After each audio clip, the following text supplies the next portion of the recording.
আসসালামু আলাইকুম এভরিওয়ান। সবাই কেমন আছেন? আশা করি সবাই অনেক ভালো আছেন।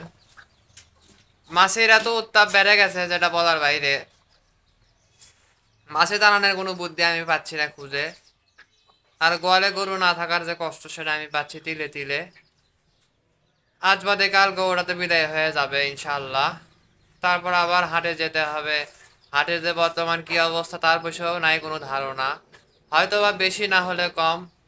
আমি বাসাতে যেহেতু দাম পাইলাম, ইনশাল্লাহ হাটে গেলেও বেশি দাম দিয়ে কিনতে হবে। তার মধ্যেও একটা ব্যাপার আছে, 10টা থেকে একটা ক্রয় করতে হবে, ভেবে চিন্তে গরু ক্রয় করতে হবে। এখন দামের মধ্যে কিছু কম বেশি তো আছে বটে। দেখা যাক কি আছে কপালে, দেখা যাবে কয়েকদিন পরে বিকালে। আর আমি যদি গরু কিনতে যাই, অবশ্যই গরু কেনার ভিডিও ইউটিউবে পোস্ট করবো নি।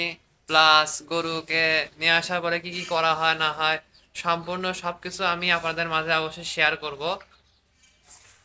এবং এই গরুটা কিন্তু বেশি দূরে যাবে না, আমার বাড়ির থেকে 2-3 বাড়ি পরে এই গরুটা মনে করেন ট্রান্সফার হবে। আমি চাইলে মাঝে মাঝে গরুটাকে দেখেও আসতে পারবো ইনশাল্লাহ। আর এই গরুটা কিন্তু রেডি হয়ে যাবে কুরবানি ঈদ আস্তে আস্তে, মনে করেন যে গরুটা খুব সুন্দর ফ্যাটেনিং হয়ে যাবে ইনশাল্লাহ। আর বড় গরুতে সবসময় বেশি লাভ হয়, এটাই আমি শুনছি। দেখেন, আমি যদি 2টা দেশাল গরু কিনে নিয়ে আসি 70,000 টাকা পিস করে, নিয়ে এসে যদি আমি দেশাল গরুগুলাকে এই 3 মাসে যদি 15-15-30 হাজার টাকা খাওয়াই, তাহলে দাম কত হলো? প্রত্যেকটা গরুর দাম হলো 85,000 টাকা করে। তাহলে 85,000 টাকা যদি দাম হয় গরুর, 85 85 কত, 4 × 160, আর 10-এ হলো 70। 170 যদি দাম হয় আমার, তাহলে গরু দুটাকে বিক্রি করতে হবে। প্রত্যেকটা গরু মানে 2টা গরুকে 100 100 করে যদি বিক্রি করতে পারি, তাহলে 2 গরুর দাম হচ্ছে 2 লক্ষ টাকা। 2 লক্ষ থেকে 170 বাদের হাতে কত? 30,000। তাহলে লাভ হবে কত? 30,000 টাকা আমার লাভ হবে 3 মাস পরিশ্রম করার পরে। কিন্তু এখানে কথা হচ্ছে, দেশি বাদে যদি আমি এরকম একটা সাহিওয়াল জাতের ক্রস গরু কিনে নিয়ে আসি, তাহলে দেখা যাবে যে গরু কিনতে লাগলো সাপোজ 1,20,000, মধ্যে 1,30,000, 1,20-25-এর মধ্যে ইনশাল্লাহ আমি আমি কালেকশন করতে পারবো এরকম গরু, বা তার একটু বেশি করতে পারে। কালেকশন করার পরে যদি আমি এই গরুগুলো কিন্তু খাবার খরচ মাসে 6,000 টাকা খায়। 6,000-এর বেশি খায় না, অর্থাৎ 3 মাসে হলো ওই 15,000 সামথিং খাবে। খাওয়ালে কি হচ্ছে, এই গরুটাকে যদি আমি কোরবানিতে নিয়ে যাই, এই গরুর যদি বডি ওয়েট হয় 6 মণ, তাহলে অনায়াসে এই গরুর দাম মনে করেন যে 200 না হলেও 190 হচ্ছে একটা গরুর দাম। বুঝেন নি? আর লাভের কথা বলতে গেলে দেখেন, 15,000 টাকা খরচ করে আপনার, ধরেন গরু কিনলেন 1,20,000, গরুকে খাওয়ালেন 15,000, তাহলে কত হলো? 20, 30, 40, 145 খরচ, ওপরে 55 লাভ না হলো আপনার মোটামুটি মোটামুটি তো 50,000 টাকা লাভ থাকবে। তাহলে কি বুঝলেন আসল কথা? বড় গরুতে না, মানে এইরকম সাইজের মাঝারি গরুতে হয়তো বা লাভ বেশি বলে আমি মনে করতেছি।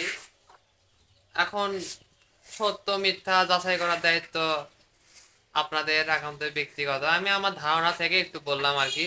গরু কিন্তু চারি ক্লিয়ার করে খাওয়াচ্ছে, গরুকে এখন আমি খ্যার খাইতে দিব।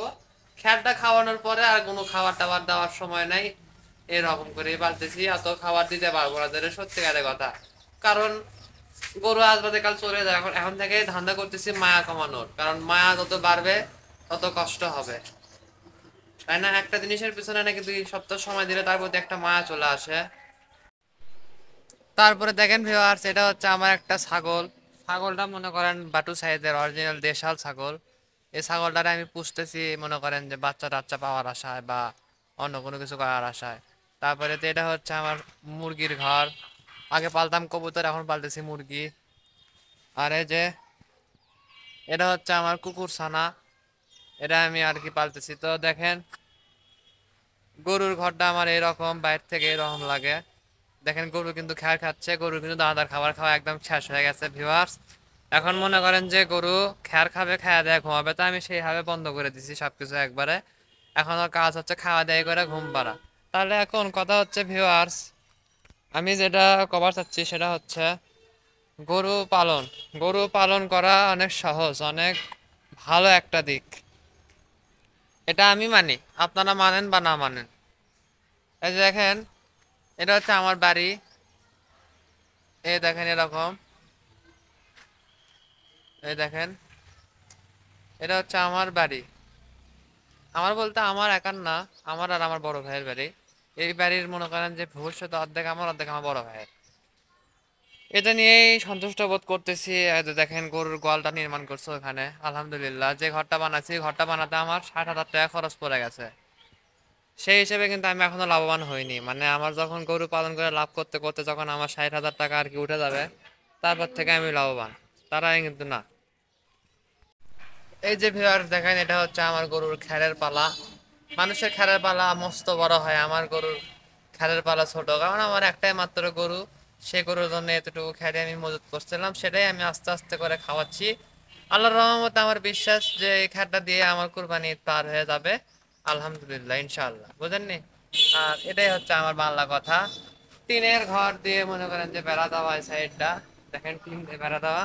দেখেন গোয়ালে কিন্তু তালা টালা মারা দেওয়াই আছে, আল্লাহর রহমতে তিনটা তালা মারা লাগে, কারণ এলাকাটা হচ্ছে চোরের এলাকা।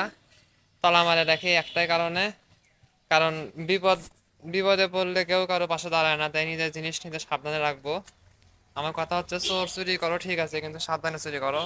এবং এই যে উপরে যেটা দেখতে পাচ্ছেন, যেটা ওটা হলো কবুতর বসার একটা বাম। ওখানে আমার কিছু কবুতর বসে, যদিও আমার কবুতর এরা কিন্তু 5 মিনিটের বেশি ওড়ে না, কারণ আমি কবুতরের পেছনে আর সময়ই দেই না। সময় না দেওয়ার কারণে কিন্তু কবুতর এরা বিন্দু পরিমাণ আর ওড়ে না। এটা নিয়ে কিন্তু আমার আর কোনো মাথা ব্যথা নাই ভিউয়ার্স, সে একদম স্বাভাবিক একটা বিষয়। দেখেন আমার কুকুরের বাচ্চা কিন্তু দেখেন চলে যাচ্ছে আমার পিস পিস। এই কালুয়া, কাল্লু মামা, এ কাল্লু মামা। যে এখন হায়াত মমতের কথা বলা যায় না, যদি বেঁচে থাকে তাহলে বড় হবে, যদি মারা যায় তাহলে তো শেষ হয়ে গেল আর কি। বাট আপনারা দোয়া করবেন যেন কবুতর, কুকুর, বকরিটা দেখেন কতটা অসুস্থ একটা বকরি, মানে লের ভেড়া টাইপের, মুগরিরা দৌড়াচ্ছে। মানে বাড়ির পরিবেশটা কেমন যেন জীর্ণ শীর্ণ একটা পরিবেশ আমার বাড়ির পরিবেশ, যেটা আর কি না বললেই না, একদম অসুস্থ একটা পরিবেশ আমার বাড়ির। আমি কোনো কিছু যত্ন করি না, দেখাশোনা করি না। দেখেন আমি গোবরগুলো কিন্তু গরুর গোয়াল ঘরের সামনেই আমি দেখা দিয়েছি বস্তার মধ্যে তুলে, সেটা গোবরবেন কি অবস্থা হয়ে আছে আল্লাহ ভালো জানে, কিচ্ছু করার নাই, এটাই বাস্তব। যাই হোক ভিউয়ার্স, আমি আপনাদের মাঝে আবার হাজির হব। আপনারা সকালে ভালো থাকবেন, সুস্থ থাকবেন। আসসালামু আলাইকুম।